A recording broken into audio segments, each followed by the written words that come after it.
District City Councilor. Today is Tuesday, February 6th, and we are here to review several negotiated union contracts. I'd like to remind folks that this is a public hearing and is being recorded as well as broadcast on both RCN Channel 82 and Comcast Channel 8. I'd ask folks to silence any electronic devices. At the conclusion of the question and answer period, we will take public testimony. There is a sign-in sheet by this door over here. We ask that you state your name, affiliation, and address. I'd like to introduce my colleagues in order of their arrival. To my left, I'm sorry, you weren't here first. To my far left, Councilor Lydia Edwards. To my far right, Councilor Janey. To my immediate left, Councilor Asabi George. To my left again, Councilor Tim McCarthy and Councilor Frank Baker. Thank you for joining us today. We are here to review dockets 0130 through 0232. I'm going to read those dockets into the record.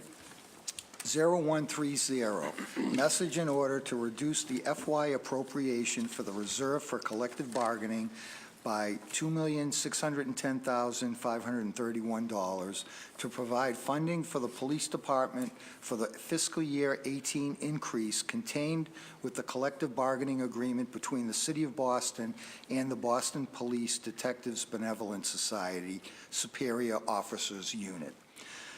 Docket 0131, message in order approving a supplemental appropriation of $2,610,531 to cover the FY18 costs contained with the collective bargaining agreements between the City of Boston and the Boston Police Detective Benevolent Society Superior Officers Unit. The terms of the contract are July 1, 2016 through June 30th, 2017, and a successor agreement July 1st, 2017 through June 30th, 2020. The major provisions of the contracts include base wage increases of 2% effective the first pay period of July of each fiscal year. The agreements also include increases to existing Quinn Bill/education benefits, modified cumulative risk benefits beginning in July 2016, and increase to hazardous pay duty beginning in July 2017. Docket 0132, message in order to reduce the FY18 appropriation for the Reserve for Collective Bargaining by $97,051 to provide funding for the Boston Public Health Commission for the FY18 increases contained within the collective bargaining agreements between the Boston Public Health Commission and the American Federation of State, County, and Municipal Employees, also known as AFSCME, Council 93, Local 787. Docket 0133. Message in order approving a supplemental appropriation of $97,051 for the Boston Public Health Commission for FY18 to cover the FY18 cost items contained within the collective bargaining agreement between the Boston Public Health Commission and AFSCME, Council 93, Local 787. The terms of the contracts are October 1st, 2016 through September 30th, 2020.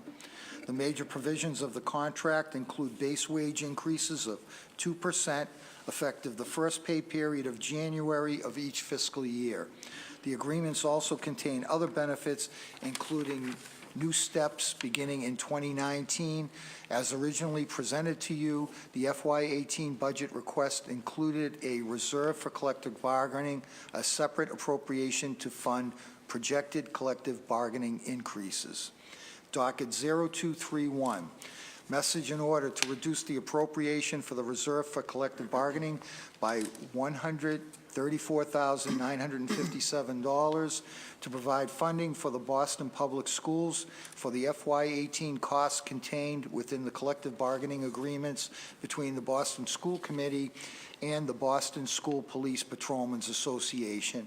And finally, docket 0232, Message and order approving a supplemental appropriation of $134,957 to cover the FY18 cost items contained with the collective bargaining agreement between the Boston School Committee and the Boston School Patrolmen's Association.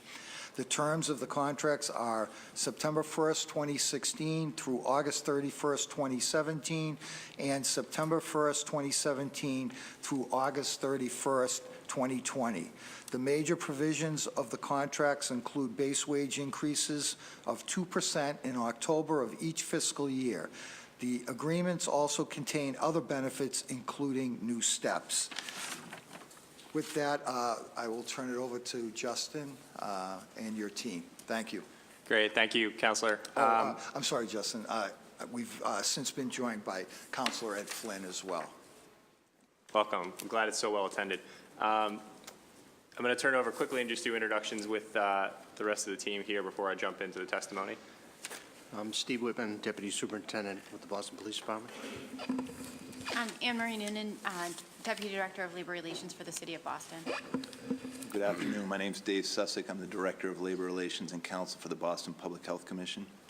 Good afternoon. Karen Glasgow, Director for Labor Relations for Boston Public Schools. Welcome. And I'm Justin Starrett, the Budget Director for the city. Thank you for inviting us here today. As you mentioned, we're here to discuss 6 dockets related to collective bargaining reserves for FY 2018. Dockets 130 and 131, as you mentioned, cover the Boston Police Detectives superior officers. That's for $2.6 million. 132 and 133 covers ASME employees at Public Health Commission for $97,000, and 231 and 232 cover the Boston School Police Patrolmen's Association for $134,000. As you remember, counselors that were here, and then new counselors for your update, we reserve at the beginning of each fiscal year for a collective bargaining cost that happened throughout the year. This past year, the council voted on a budget that approved $47 million in 2018 and FY18 to fund those collective bargaining reserves.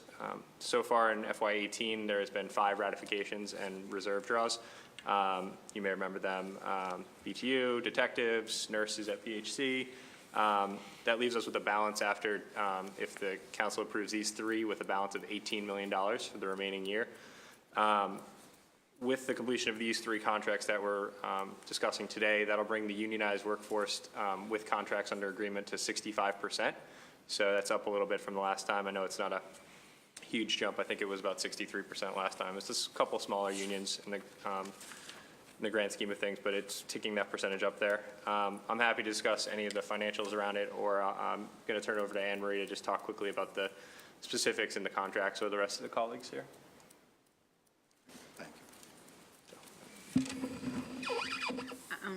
So the Superior Detectives contract contains similar components to the other agreements that have been reached with other sworn personnel at the department.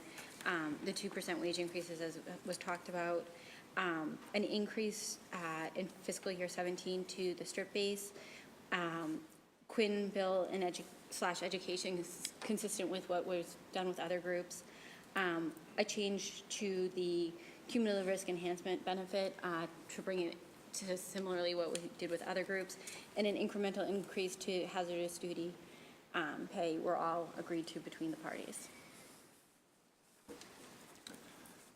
Thank you. The contracts between the Boston Public Health Commission and ASME Council 93, the economic terms of those generally align with the settlement reached in 2017 between ASME and the City of Boston. As the message reflects, it calls for annual increases of 2% each January during the 4-year period of the contract. So that's January 2017, 18, 19, and 2020. It also calls for an increase in the employer's contribution to the City of Boston and ASME Housing Trust Fund that aligns with what's in place for the ASME citywide group, and also makes a legal services plan available to the members under the same general terms it's available to City of Boston employees represented by ASME. Good afternoon. Our patrolman contract is also a 4-year contract. very good terms in terms of our relationship with that union. So we agreed to 2% in each of the 4 years. We also agreed to 2 additional steps with for each of the years 2017 and 2018. 2018.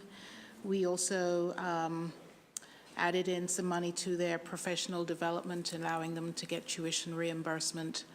And it's a very good union, good relationship. Great. Is that, we're good? Thank you. Justin, you reported that there's an $18 million balance. Is that after, if these get approved? Yes, that's after these get approved. Okay, which is pretty much consistent with the 65%. So you think that the remaining 18 million, if everything stays consistent, will come under budget? Yeah, I think there's always some uncertainty until the contract's finally signed, but we fully believe that that'll fund the rest of the contracts in FY18. Okay. And I read all these dockets together, so if people have questions on any of them, you can ask them as we go around. Could you give me the numbers in each bargaining unit, starting with the detectives and so on? So the number of members or the cost? I'm sorry, the number of members Okay. in each bargaining unit for each contract. Sure. So if my colleagues have more updated numbers, feel free to jump in. But the Boston Police Detectives, about 140 members, superiors. The AFSCME BPHC employees, about 55 members. And then the Boston School Police Patrolmen, about 55 members. Okay. Very good.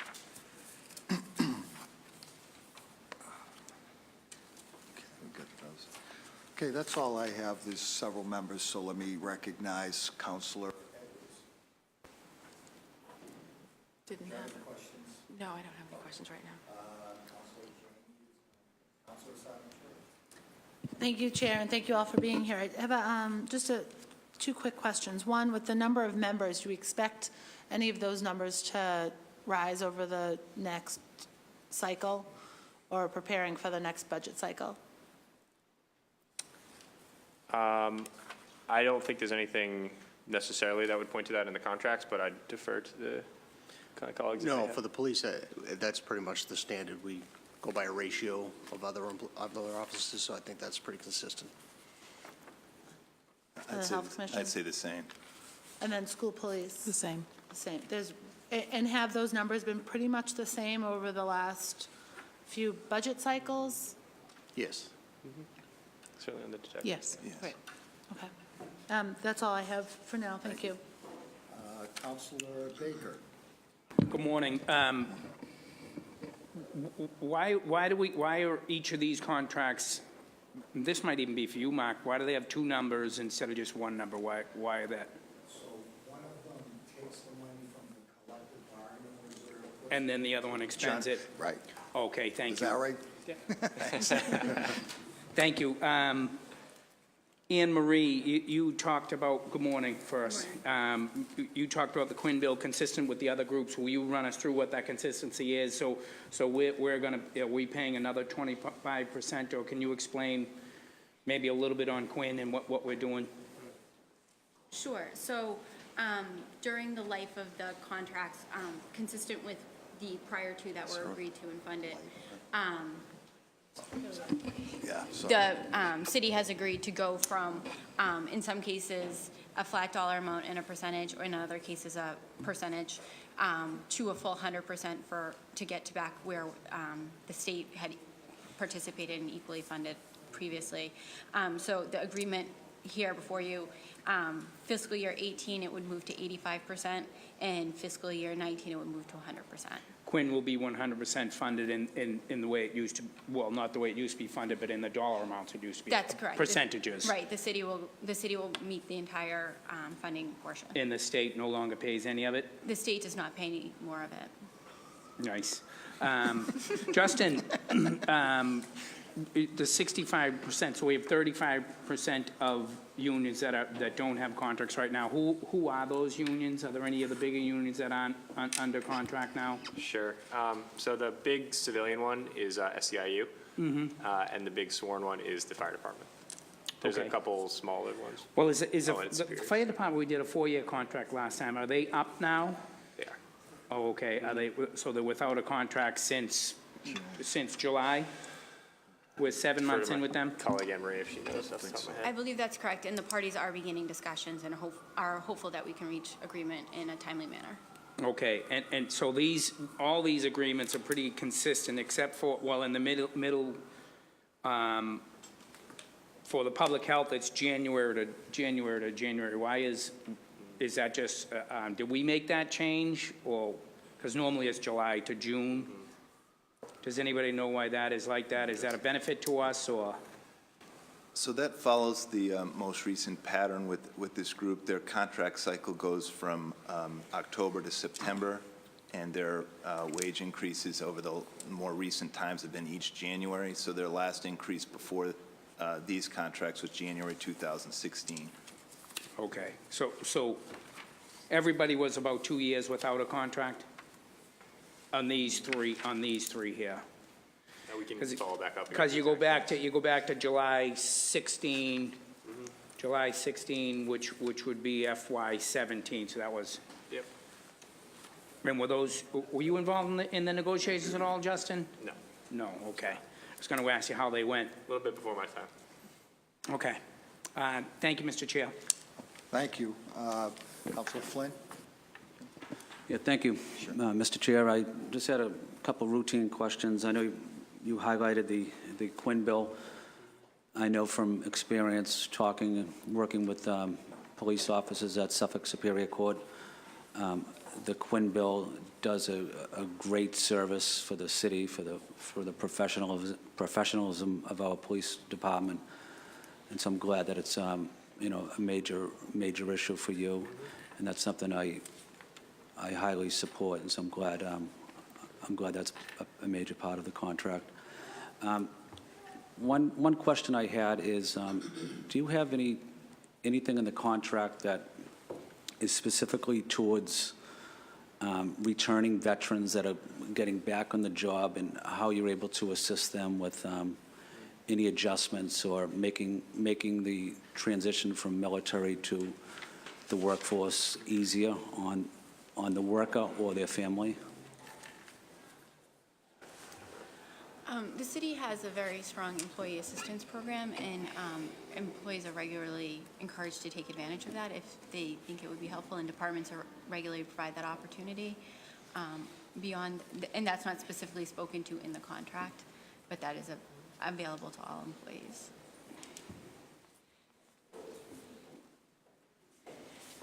One thing I thought of is when a person returns from military service and goes back to the police department or the fire department, I always thought that there should be another pot of sick time that is geared towards, going to health, to the VA medical center, not using your traditional sick leave.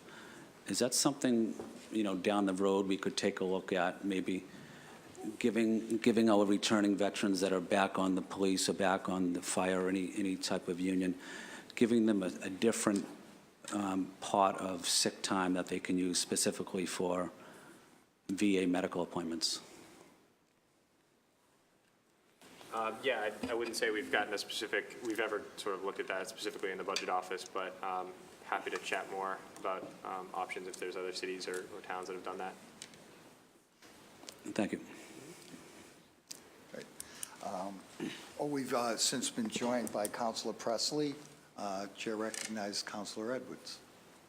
I'm so sorry, Ms. Glasgow? Yes. Oh, Ms. Glasgow, I had some questions about the police patrolmen and I guess the work that they're doing in Boston Public Schools. And I guess this is more of an orientation about that program. I'm particularly interested in exactly what the 55 officers are doing in the schools. Do they have arrest powers? Are they investigating crimes? Or, I'm particularly interested about their relationship in schools. Okay, it's my understanding that they are there to provide support to the schools on a daily basis. They get their police powers from the Boston Police Department. I think it's under Rule 404 or 403. They do not investigate crimes. They just general support in the schools on a daily basis. Could you, or someone give me an example of what that is? I think if there is an incident at a school involving a fight or just general security, so they will provide support to the school leader in terms of breaking up fights, ensuring that that if there's any disruption in the day, with support with dealing with parents. They do file reports if there are injuries, things like that. So do they arrest any of the students, or do they, is that within their powers or purview? I'm not sure if they do have police, So if they have I arrest can powers on that. speak to, so we also have a component of school police that work within the schools as well. Obviously, they have full arrest powers, enforcement powers. I can tell you that's probably the last thing on their minds. They do an extensive outreach with kids of all ages, particularly younger kids. Right. And it's similar to the community policing that goes on outside of the schools.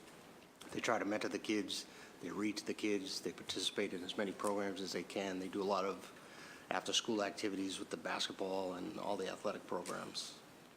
And I think that's wonderful. I wanted to just further delve into, in that rare incident where they are arresting a child or a student, you know, they could be 18, so I won't call them all children, but what is the relationship between this officer and immigration or ICE, or is it this under the same umbrella as when the arrests are happening here in Boston? Yeah, they'd operate under the same umbrella that we do. So right now, I understand that umbrella means no contact Right. with immigration. And then this is back to numbers. Thank you very much. In terms of the, there's a $4,000 stipend or sorry, $4,000 tuition reimbursement. And I think it's great, and I'm just hopeful that people are taking advantage of that. And I didn't know if you had numbers for how many folks had taken advantage of that and gotten additional education based off of this tuition reimbursement. I don't have numbers for that, but I can look into that and get that back to you. Thank you. Thank you, Councilor Edwards. Councilor Presley? Oh, great. Great. Well, I think that concludes today's hearings on dockets 0130, 0131, 0132, 0133, 0231, and 0232. I will be reporting them out favorably. Justin, I just wanted to say this is a whole new team in front of us. I just want to welcome each and every one of you. Look forward to working with you all in future hearings. And with that, this hearing is adjourned. Thank you.